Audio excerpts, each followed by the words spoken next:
তো hello friends, আজকে আমি নার্সারি থেকে এই ব্লিডিং হার্ট চারা গাছটি নিয়ে এসেছি। আজকে এরই প্রতিস্থাপন তোমাদের দেখাবো। তার জন্য আমি নিয়ে নেব প্রথমে মাটি। পরিমাণ মতো তোমরা মাটি নিয়ে নেবে, যতটুকু দরকার। আর মাটি যদি শক্ত থাকে তাহলে মাটিগুলো ভেঙে নেবে, কারণ নরম মাটি থাকলে গাছ বৃদ্ধি খুব ভালো হয়। তো আমার মাটি নেওয়া কমপ্লিট। এরপর আমি নিয়ে নেব পরিমাণ মতো কিছুটা গোবর সার।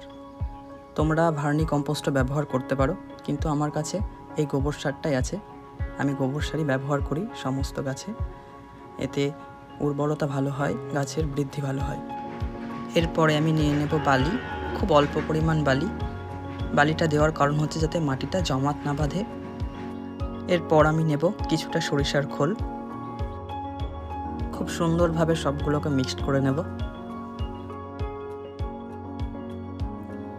এরপর নিয়ে নেব একটি টব।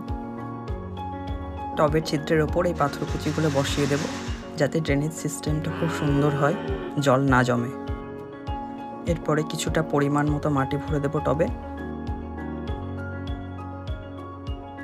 এরপর চারা গাছের গ্রো ব্যাগের মায়া করলে হবে না, গ্রো ব্যাগটাকে খুব সুন্দরভাবে কেটে ফেলতে হবে, যাতে কোনো রকমভাবে গাছের রুটে আঘাত না পায়।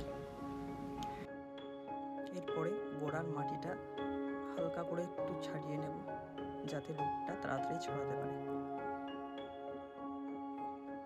এরপরে গাছটা বসিয়ে ফেলবো।